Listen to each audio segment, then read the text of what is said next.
student, understanding the criminal justice system, class 8th civics. We are doing today new topic in this chapter. What is the role of police in investigating a crime? So students, before this topic, I want to recall our last video also कि हमने last part में क्या किया है. We have learned about the frictional crime story. हमने crime story देखी थी जिसके अंदर क्या था कि रोल देखा हमने पुलिस का, डिफेंस लॉयर का, पब्लिक प्रोसिक्यूटर एंड जज. तो इन चारों ने जो रोल प्ले किया और कैसे जो लास्ट में जो एक्यूज्ड पर्सन था उसको क्या था फ्री भी कर दिया गया था. तो रीजन क्या रहे, बट स्टार्टिंग में हमने क्या है कि हम पुलिस का जो इन्वेस्टिगेशन सिस्टम है that we will learn in this video.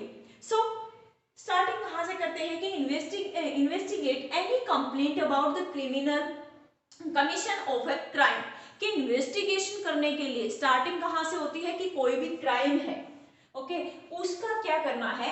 Investigation के लिए कोई भी कंप्लेन आती है, डन, कोई भी कंप्लेन की गई है जो एफआईआर हम जिसको बोलते हैं, तो वो आई है. उसके बाद में क्या होता है कि जैसे ही पुलिस को ये कंप्लेन राइट डाउन करवाई जाती है, जैसे ही पुलिस राइट डाउन करती है तो स्टार्टिंग क्या करती है इन्वेस्टिगेशन करना कि जो भी क्राइम हुआ है, चाहे रिलेटेड टू मर्डर है, रिलेटेड टू थेफ्ट है या any other cases. If we will take here कि कंप्लेंट होने के बाद क्या होता है रिकॉर्डिंग स्टेटमेंट ऑफ विटनेसेस कि जितने भी विटनेसेस हैं उनकी क्या लिया जाएगा स्टेटमेंट रिकॉर्ड की जाएगी.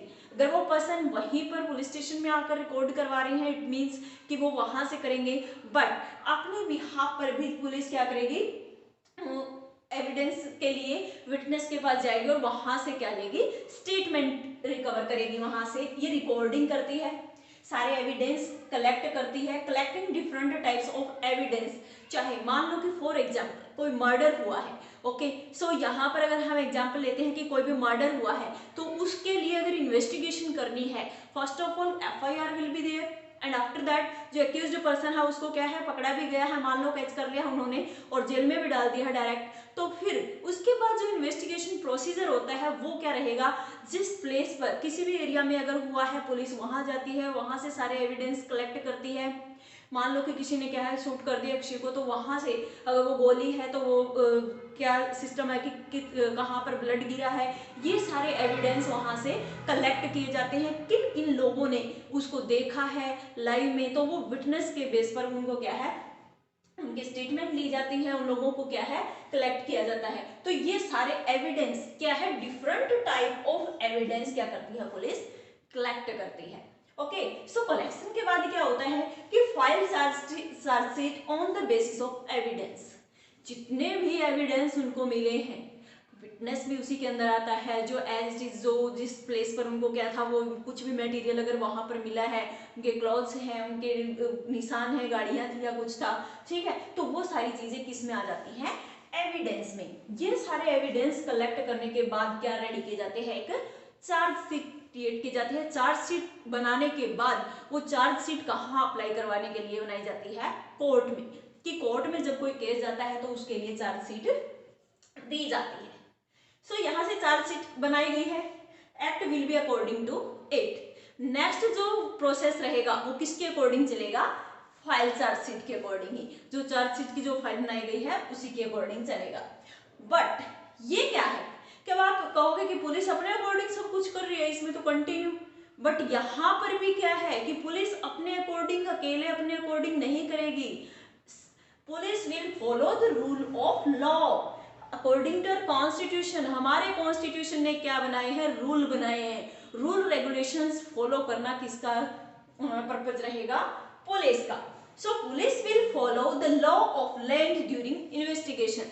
जितने इन्वेस्टिगेशन की जाती है उसके ड्यूरिंग जितना भी टाइम पीरियड लगता है उसमें पुलिस क्या करेगी लॉ ऑफ लैंड को फॉलो करेगी. और लॉ ऑफ लैंड क्या कहता है कि police full respect for the human rights, कि ह्यूमन राइट्स को क्या है कि कभी भी अफेक्ट नहीं करेगी. फॉर एग्जाम्पल कि अगर इन्वेस्टिगेशन करने के लिए पुलिस कहीं गई है, ओके, किसी ने उसको देखा भी था, मैंने एग्जाम्पल दिया था कि मर्डर का, फॉर एग्जाम्पल कि मर्डर का क्या था कि केस काफी सारे लोगों ने देखा है, लेकिन उनमें से अगर कुछ एक लोग बोल नहीं रहे हैं तो पुलिस उनको फोर्स नहीं कर सकती है, उनको बीट नहीं कर सकती है, उनको फोर्सफुली हाँ नहीं भरवा सकती है। और ड्यूरिंग क्या होगा कि जैसे कि उनको अरेस्ट, मान लो कि किसी भी पर्सन को अगर अरेस्ट किया गया है तो विदाउट फॉलोइंग द लॉ किसी को भी शूट नहीं कर सकती है। सो ये सारी चीजें आपकी किस में आएगी, ह्यूमन राइट्स के, कि जितने भी ह्यूमन राइट्स बनाए गए हैं सबको किसको फॉलो करना पड़ता है, पुलिस को। सो बिना प्रॉब्लम के बेवजह पुलिस किसी को भी परेशान नहीं कर सकती है इसमें भी ड्यूरिंग इन्वेस्टिगेशन। नेक्स्ट आता है मेन सुप्रीम कोर्ट, कि supreme court has laid down guideline that police will must follow. Police क्या करेगी, मस्ट फॉलो करना है पुलिस को। एक ऐसी ऐसी गाइडलाइंस बनाई गई हैं, किसके थ्रू बनाई गई हैं, सुप्रीम कोर्ट ने वो गाइडलाइंस अप्लाई करवाई है हमारे कॉन्स्टिट्यूशन के अकॉर्डिंग, कि ये जो गाइडलाइंस है पुलिस उसको फॉलो करेगी ही करेगी। सो फर्स्ट क्या है, the police are not allowed to torture और बीट और shoot anyone during investigation. So students, investigation के दौरान, जैसे ही इन्वेस्टिगेशन चल रही है उसके दौरान पुलिस कभी भी किसी को भी अलाउ नहीं करता है, हमारे सुप्रीम कोर्ट है, हमारे जो लॉ ऑफ लैंड है वो अलाउ नहीं करती है पुलिस को कि वो टॉर्चर करे किसी को भी इन्वेस्टिगेशन के दौरान, उनको बीट करे या किसी को गोली मार दे। ये सारी चीजें कभी भी पुलिस को अलाउड नहीं करवाई जाती हैं हमारे लॉ के अकॉर्डिंग। वो अगर इन्वेस्टिगेशन चल रही है तो उसमें उनको नॉर्मली अपने एस्पेक्ट फाइंड आउट करने पड़ेंगे। तो अगर पुलिस ऐसा करती है तो उनके खिलाफ भी एक्शन लिया जा सकता है। नेक्स्ट आता है, they can not inflict any form of punishment on a person even for a पेटी ऑफेंस। और किसी भी छोटे मोटे ऑफेंस के लिए, अगर कोई भी ऑफेंस है ऐसा, कुछ ज्यादा बड़ा नहीं है, कोई मर्डर का है तो it means it will define another case, but अगर कोई छोटे मोटे केसेस हैं, कोई छोटा केसेस है तो वहां पर पुलिस किसी को भी पनिशमेंट नहीं दे सकती है एट ए टाइम। अगर यहाँ पर है कि इनकाउंटर, जो आप एग्जाम्पल के लिए लेते हो कि मान लो पुलिस किसी को अरेस्ट करने गई है, ओके, ऐसे केसेस में यहाँ पर क्या है कि थोड़ा डिफरेंस केस आ जाता है कि अगर किसी को क्या है अरेस्ट करने जाती है और वो क्या है कि भागते हैं, या फिर जैसे कि गैंग्स होती हैं जो क्राइम वाले जो केस होते हैं जिनमें गैंग्स होती हैं जो एक दूसरे के ऊपर अटैक करते हैं, जैसे टेररिस्ट वगैरह है, ठीक है। तो अगर ये पुलिस के ऊपर अटैक करते हैं तो पुलिस किसके ऊपर अटैक करेगी, वो उस टाइम पुलिस को ये अलाउ नहीं करता है कि हमें सुप्रीम कोर्ट की गाइडलाइन फॉलो करनी है या हमें वो सारे रूल रेगुलेशंस देखने हैं। उस टाइम पुलिस, अगर पुलिस के ऊपर शूट किया जाता है तो पुलिस भी रिप्लाई कर सकती है। तो इन केसेस में क्या है, पुलिस को अलाउ किया जाता है कि वो अपने डिफेंस में गोली चला सकती है। बट अगर छोटे मोटे कोई भी केसेस होता है, स्मॉल लाइक थेफ्ट टाइप, कोई भी छोटा मोटा अगर केस है तो वहां पर पुलिस उनको शूट वगैरह नहीं कर सकती है, कोई हार्ड पनिशमेंट उनको नहीं दे सकती है। सो ये जो गाइडलाइंस हैं ये हमारे सुप्रीम कोर्ट ने गिवन की है कि पुलिस अगर इन्वेस्टिगेशन भी करती है तो वो कुछ रूल फॉलो करेगी, उनके लिए लिमिटेशंस क्रिएट की गई है।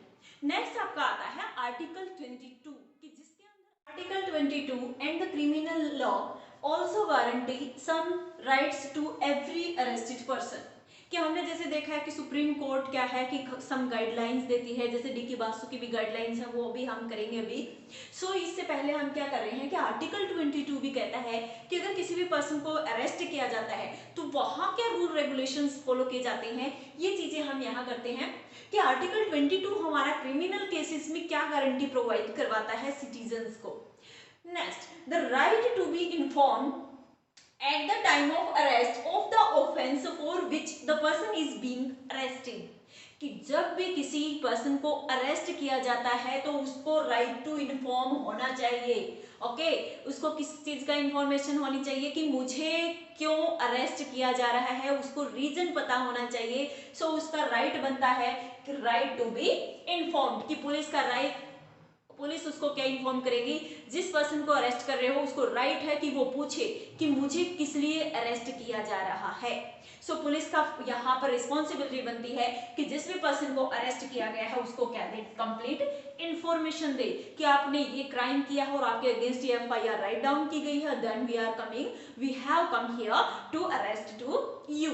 सो हमारा 22 आर्टिकल है वो ये कहता है कि हमें राइट टू इन्फॉर्म है, हर पर्सन को, every citizen have right to inform, चाहे उसने क्राइम किया है या नहीं किया है, अगर पुलिस अरेस्ट करने आती है तो उसको इस चीज का पता होना चाहिए। Next, the right to be presented before magistrate within 24 hours of arrest, कि किसी भी एक्यूज्ड पर्सन को अगर अरेस्ट करके पुलिस ला चुकी है, ठीक है, तो वहां पर क्या है कि वो अपने बिहाफ पर ही सारे डिसीजन नहीं लेगी। पुलिस, हमने पहले भी कहा है कि police is not that thing, वो person who can decide that this person is guilty और नॉट। वो सिर्फ अरेस्ट कर सकती है on behalf of FIR. Police क्या कर सकती है, सिर्फ अरेस्ट कर सकती है। सो सारे जो डिसीजन है कि एक्यूज्ड पर्सन गिल्टी है कि नहीं है, ये कौन डिसाइड करता है, कोर्ट डिसाइड करता है। सो कोर्ट में जाने के लिए हमने 24 आवर, किसी भी पर्सन को अगर अरेस्ट किया गया है, अरेस्ट करने के विद इन 24 आवर्स उसको कहां लेकर जाया जाएगा, मैजिस्ट्रेट के सामने, इन फ्रंट ऑफ मैजिस्ट्रेट। उसको बताया जाता है कि आपको क्या है, मैजिस्ट्रेट के सामने अभी लेकर जाया जा रहा है। तो उसके बाद में जो भी फैसला कोर्ट देती है, कि देखा है कई बार कि 24 आवर्स के अंदर अगर मैजिस्ट्रेट के सामने दे दिया जाता है, जो ज्यादा हाई फाई क्रिमिनल्स होते हैं उनको क्या है रिमांड के लिए भी बोल दिया जाता है, उनको पनिशमेंट दी जाती है कि 2 और 3 डेज के लिए क्या है इनको टॉर्चर किया जाए। तो वो उनके डिफरेंट क्राइम बेस्ड होता है। ओके, ये नहीं है कि किसी ने कोई छोटी मोटी चोरी की और उसके लिए भी उसको क्या है टॉर्चर किया जाए, ऐसा कुछ भी नहीं होता है। सो मैजिस्ट्रेट के सामने क्या किया जाता है, 24 आवर्स के अंदर जिस पर्सन को भी अरेस्ट किया गया है वहां पर उसको लेकर जाया जाता है। और हमारे यहाँ पर जस्टिस सिस्टम भी पुलिस के साथ इंक्लूड हो जाता है। नेक्स्ट आता है right not to be treated ill treated of torture during arrest और इन कस्टडी, कि कस्टडी में जब रखा गया है, हमने कहा है कि 24 आवर्स में उनको मैजिस्ट्रेट के सामने लेकर जाया जाता है, लेकिन 24 आवर्स की ड्यूरिंग 24 आवर्स कि किसी को भी मान लो आज अरेस्ट किया गया है तो रात को है या वो इन बिटवीन द 24 आवर का जो टाइम है उसमें क्या होता है कि किसी भी पुलिस को राइट नहीं है कि वो जो कस्टडी में जो पर्सन है, जो एक्यूज्ड है, उसको टॉर्चर करे, इल ट्रीटेड बिहेव करे और या फिर उसको टॉर्चर किया जाए, उसको मारा जाए। ये नहीं है कि उसको कस्टडी में लेने के बाद कंटिन्यू मारा जा रहा है, तो ये क्या होता है हमारे लॉ को वायलेट करता है। सो यहाँ पर बाउंडेशन होती है कि पुलिस को ये राइट नहीं है नॉट टू इल ट्रीटेड और टॉर्चर्ड का।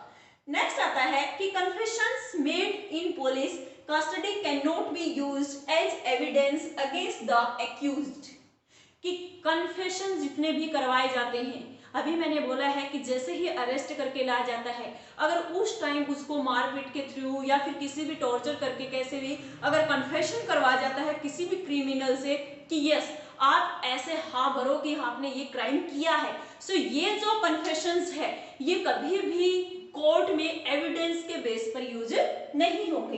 इस टाइप के कन्फेशंस, जैसे ही कस्टडी में अगर किसी भी पुलिस स्टेशन में अगर कोई भी कस्टडी में लिया गया है एक्यूज्ड पर्सन और उस टाइम अगर उसको फोर्सफुली हाँ भरवाई गई है किसी भी क्राइम के लिए, तो वो कन्फेशन क्या होगा, कभी भी एक्यूज्ड के अगेंस्ट कोर्ट में यूज नहीं किया जा सकता है, उसको एक अच्छा एविडेंस नहीं माना जाता है क्योंकि वो फोर्सफुली हाँ भरवाया होता है। तो हमारा कॉन्स्टिट्यूशन ये अलाउ करता है कि ऐसी कस्टडी में अगर कोई कन्फेशन है तो उसको हम एक एविडेंस नहीं मानेंगे। नेक्स्ट आता है boy and girl under 15 and women can not called to police station only for questioning. वो सिर्फ और सिर्फ क्या है कि कभी भी वो है कि पुलिस स्टेशन में नहीं बुलाया जा सकता है। 15 इयर्स से नीचे के जितने भी गर्ल्स हैं, बॉयज हैं, जो बच्चे, जो हम उसको क्या बोलते हैं कि चिल्ड्रन, जो एज उनकी 15 से नीचे है, तो वो क्या होगा बिलो 15 इयर्स को कभी भी पुलिस स्टेशन में क्वेश्चनिंग के लिए, सिर्फ और सिर्फ क्वेश्चनिंग के लिए कभी भी पुलिस स्टेशन में नहीं बुलाया जाएगा। हमारा कॉन्स्टिट्यूशन कहता है कि विमेन और जो boy and girl below 15 years हैं उनको सिर्फ और सिर्फ क्वेश्चनिंग के लिए कभी भी कोर्ट में नहीं बुलाया, उस पुलिस स्टेशन में नहीं बुलाया जाएगा। अगर उन्होंने क्राइम किया है तो डेफिनेटली पुलिस उनको अरेस्ट करती है, बट सिर्फ और सिर्फ किसी भी थिंग से रिलेटेड अगर क्वेश्चंस करने होते हैं तो उनको पुलिस स्टेशन में अलाउ नहीं किया जाता है। ये हमारे आर्टिकल 22 के अकॉर्डिंग क्रिमिनल केस में जो गारंटी गिवन की गई है, लॉ ऑफ गारंटी, कि क्या क्या रूल फॉलो करने पड़ेंगे पुलिस को। अगर पुलिस क्राइम का कोई केस इन्वेस्टिगेशन कर भी रही है तो वहां पर ह्यूमन राइट्स को बनाए रखना कितना इंपॉर्टेंट है। So students, chapter will be continue. Thank you, have a nice day.